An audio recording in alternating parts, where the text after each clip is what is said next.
October 2, 2018, 59-year-old Jamal Khashoggi, a Saudi journalist and a Washington Post columnist, entered the Saudi consulate in Istanbul. It would be the last time he was seen alive. On October 22, a leaked surveillance video has emerged that appears to show a man leaving the Saudi consulate by the back door, wearing Khashoggi's clothes, a fake beard, and glasses in an attempt to impersonate him. CNN aired the footage, citing a Turkish official who identified the man as Mustafa al-Madani, a body double, and member of a 15-man Saudi team that flew to Istanbul on October 2, knowing Khashoggi would arrive for a document he needed to get married. At 57, Madani is around the same height, build, and age as the journalist. He is a decade older than the others said to be members of the hit team.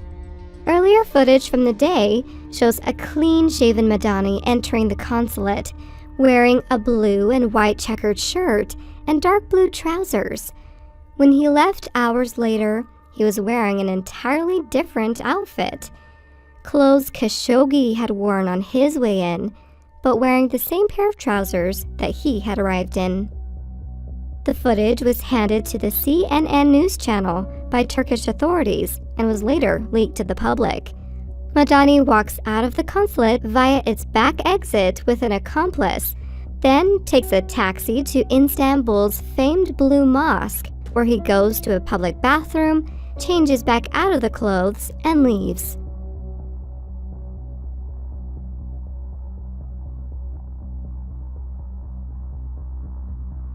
He later eats dinner with his accomplice and goes back to a hotel, where footage shows him smiling and laughing. The apparent Saudi aim was for the footage of the man to be picked up by CCTV and distributed, thereby bolstering its claims made in the days after Khashoggi's disappearance on 2 October that he had left the consulate unscathed. In the days after Khashoggi vanished, Saudi officials initially insisted he had left the consulate by its back door. Meanwhile, Turkish television channel A Haber released a video, seemingly filmed by a small drone, which showed Saudi consulate employees tossing documents into a fire outside of the consulate building on 3 October, a day after Jamal Khashoggi disappeared. The identity of the individuals in the video, as well as the content of the documents they burned, remained unknown as of publication time. Turkish crime scene investigators examined a car park in Istanbul's Sultan Gazi neighborhood, where authorities have found a vehicle belonging to the Saudi consulate. Other consulate vehicles were also searched, along with the consulate building and the consul general's residence. Surveillance video aired by the Turkish state broadcaster, TRT, showed what Turkish security officials described as a suspicious movement in the car park, including an image of a man moving a bag from one vehicle to another. 5 Turkish employees of the consulate also gave testimony to prosecutors. Istanbul's chief prosecutor had summoned 28 more staff members of the Saudi consulate, including Turkish citizens and foreign nationals, to give testimony. Some Turkish employees reportedly said they were instructed not to go to work around the time that Khashoggi disappeared. After weeks of denials, the Saudis admitted for the first time that Khashoggi, a prominent critic of the Crown Prince Mohammed bin Salman, had been killed in a fistfight after entering the consulate to organize paperwork for his marriage. According to them, they intended to move Khashoggi back to Saudi Arabia. His fiancée had been waiting for him at the front of the building. Reports suggested Saud al-Qahtani, an influential advisor to the Crown Prince, participated in a Skype call to the room in the consulate where Khashoggi was held. According to a Turkish intelligence source, at one point Qahtani told his men to dispose of Khashoggi, saying, "Bring me the head of the dog." Turkish media reports and officials maintain that a 15-member Saudi team flew to Istanbul on October 2, knowing Khashoggi would enter the consulate to get a document he needed to get married. Once he was inside, the Saudis accosted Khashoggi, cut off his fingers, killed, and dismembered him. According to a documentary aired by Al Jazeera Arabic, Jamal Khashoggi's body was likely burned in a large oven at the Saudi Consulate General's residence. Turkish authorities monitored the burning of the outdoor furnace as bags believed to be carrying Khashoggi's body parts were transferred to the Saudi consul's home after he was killed inside the consulate a few hundred meters away. According to Al Jazeera, the large furnace, which could withstand temperatures of more than 1,000 degrees Celsius, was constructed weeks before Khashoggi's death. Turkish authorities believe that after he was strangled to death, his body was dismembered with a bone saw, and parts were taken to the address and burned. Bags of meat were also cooked in the oven after the killing in order to cover up the cremation of the Saudi writer's body. Turkish authorities also believe that the burning of Khashoggi's body took place over a period of 3 days. Turkish investigators also found traces of Khashoggi's blood on the walls of the Saudi consul's office after removing paint that the assassination team applied after killing him. August 11, 2012, at a football party in Steubenville, Ohio, a 16-year-old girl was allegedly raped by multiple athletes as she lay unconscious.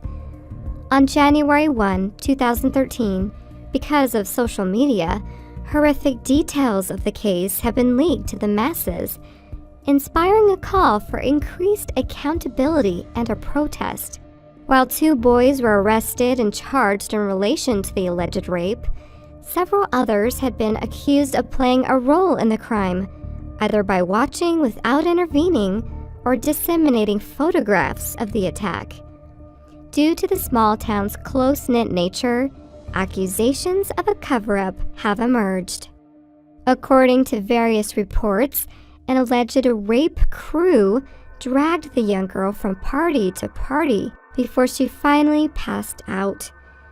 Testimony from witnesses suggests that she faced multiple sexual assaults while she was unconscious. One tweet suggests she may have been urinated on. The victim did not realize she had been raped until she heard about the photographs and then saw the images. One image shows 2 football players carrying the girl, who has not been identified because she is a minor, by her hands and ankles as she hangs limp above the ground. The New York Times reported that another image shows her lying naked on the floor. NightSec, an arm of the hacker collective that specifically targets rapists, demanded a public apology be issued to the young woman and warned that it would release personal information of Big Red football players and staff who have defended the accused young men. No apology was issued by the hacker's deadline of January 1. That day, a video was leaked of a teenage boy who appears to be speaking moments after the rape occurred. "She is so raped," he laughs, continuing an offensive tirade, including the lines, "They raped her quicker than Mike Tyson," and "They raped her more than the Duke lacrosse team," grossly quipping that the unconscious girl was deader than Trayvon Martin. Even as other voices captured in the video interject, saying, "That's not cool, bro. That's like rape. It is rape. They raped her." Other teens in the video laugh along. Police released a statement following the video's release, stating that they were already aware of the footage and had interviewed the young man who made the video, but did not comment further. Adding to the anonymous-led conspiracy theory is that Steubenville High head coach Reno Sakosha did not bench or in any way suspend the players involved. Anonymous leads also claimed to have uncovered additional information suggesting a cover-up. While the county prosecutor and the judge in the case rescued themselves because of their ties to the football team, the hackers say there are more attackers as well as more victims. Moreover, they claim the alleged rape occurred at prosecutor Jane Hanlon's home and that her son may have been involved. They also point to ties between Steubenville law enforcement and the football team. If one thing is clear from the video, it's that the boys who committed, witnessed, or heard about the rape found it funny. Dubbing themselves the Rape Crew, they certainly understood that what happened was indeed rape. To the dismay of many, most of them appear to have gotten away with participating, watching, or disseminating pictures of the attack. Some locals have said that the lack of punishment is linked to the boys' football celebrity in an increasingly poor town. In June 26, 2017, a video has emerged purporting to show torture methods used by North Korean security agents while interrogating suspects.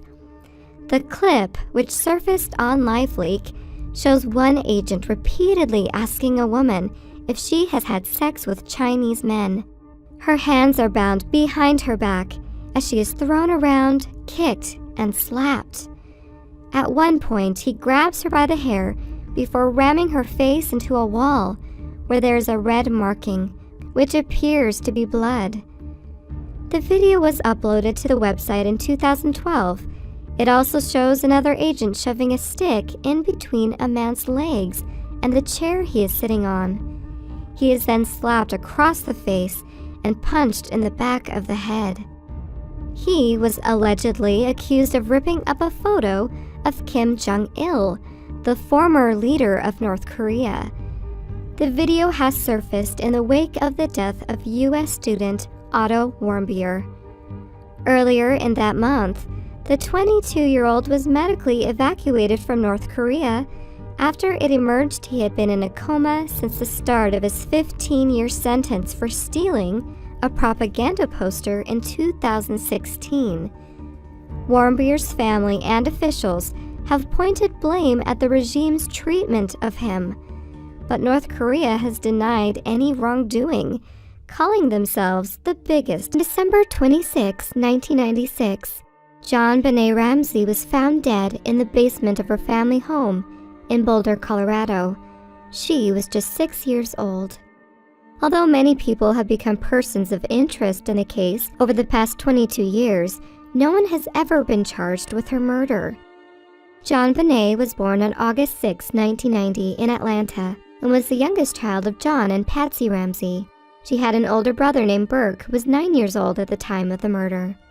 When the family moved to Boulder, Colorado, JonBenét began participating in child beauty pageants, winning titles such as America's Royale Miss, Little Miss Charlevoix, and Little Miss Colorado. JonBenét got a brand new bicycle as a Christmas gift that year. After trying out her bicycle for the first time, JonBenét and the rest of the family had gone for dinner at a friend's home. When the Ramseys returned home that evening, John carried a sleeping JonBenét up to her room, and Patsy helped put her to bed. But that was the last time they saw their daughter alive. The next morning, JonBenét was reported missing. 8 hours later, her body was discovered in the basement. She had been murdered. Her mother Patsy claimed she found a ransom note in their kitchen and called the police before JonBenét's body was discovered. Forensics teams initially believed she had been kidnapped and cordoned off her bedroom, not realizing her body was in the basement of the home. John and family friend Fleet White found her body, with John immediately picking her up and bringing her upstairs, which many said altered the forensic evidence available. The autopsy revealed that JonBenét had been killed by strangulation and a skull fracture. There was no evidence of conventional rape, although sexual assault was not ruled out due to injuries found on her body. A garrote made from a length of nylon cord and the broken handle of a paintbrush owned by Patsy Ramsey was tied around JonBenét's neck.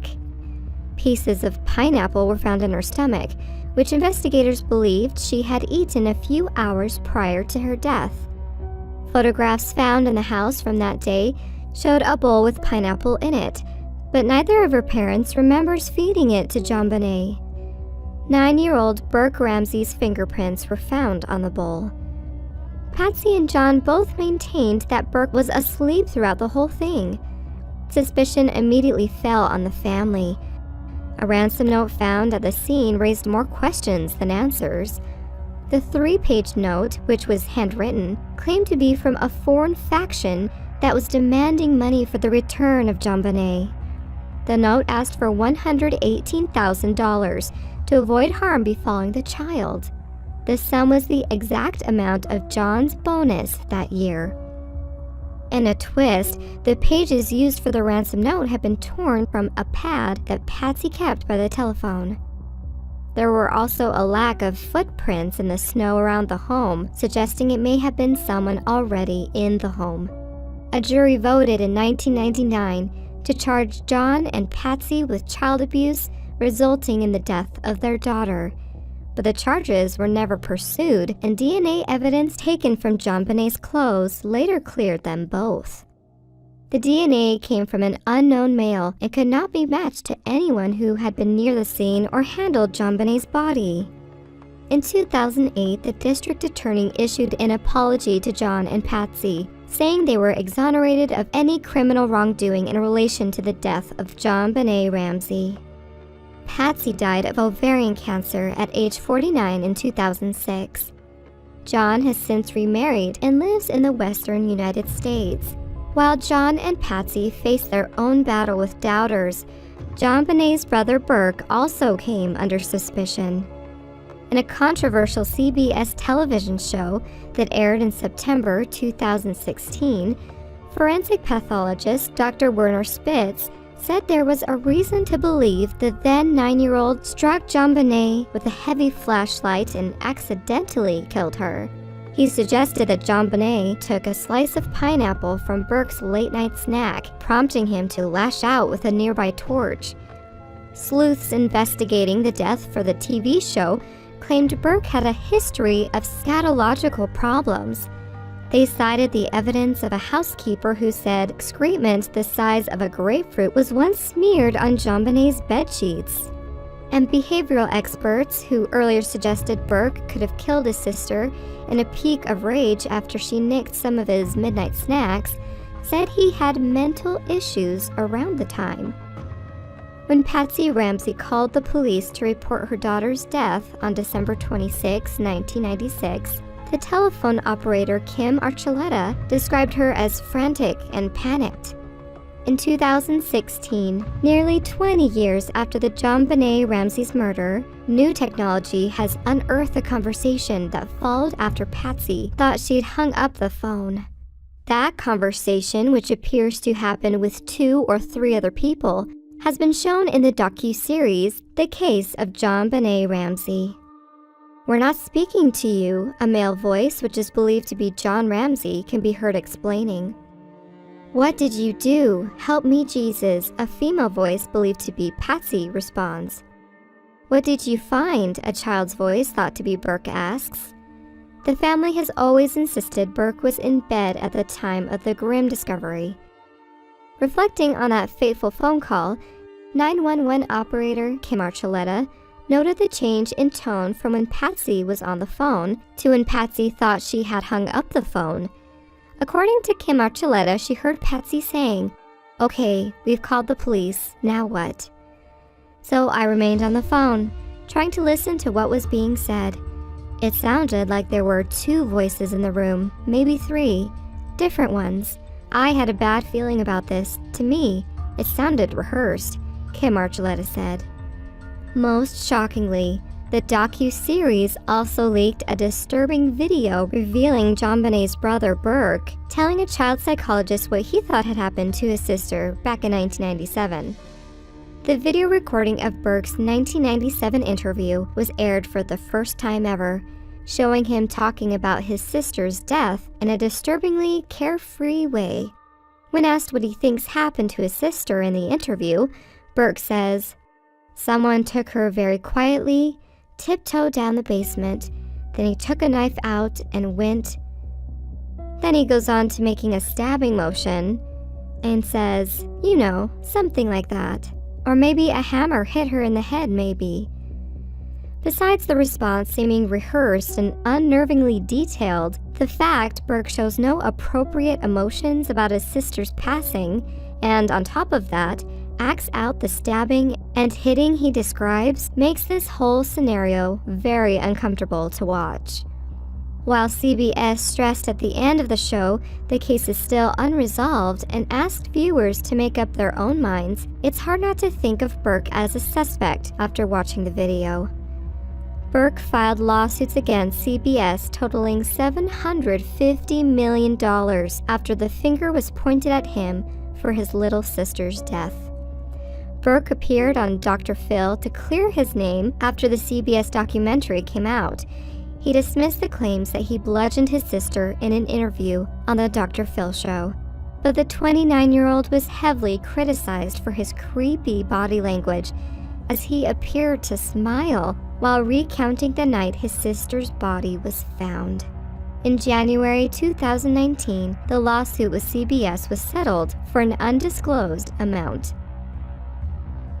On April 18, 2013, a leaked video posted online shows Syrian government forces beating and torturing unarmed Alawite officers who have allegedly been accused of smuggling weapons to the Syrian opposition. The video clip uploaded by activists shows a reporter from the official Syrian TV channel present during the Syrian forces' interrogation. Officers can be heard asking the men, who have been placed in large metal containers, questions about their alleged involvement while slapping them repeatedly. The 3 Alawite officers in the video were blindfolded and handcuffed while swearing to God that they did not sell any weapons and ammunition to the opposition fighters, but the officers don't believe them and continued to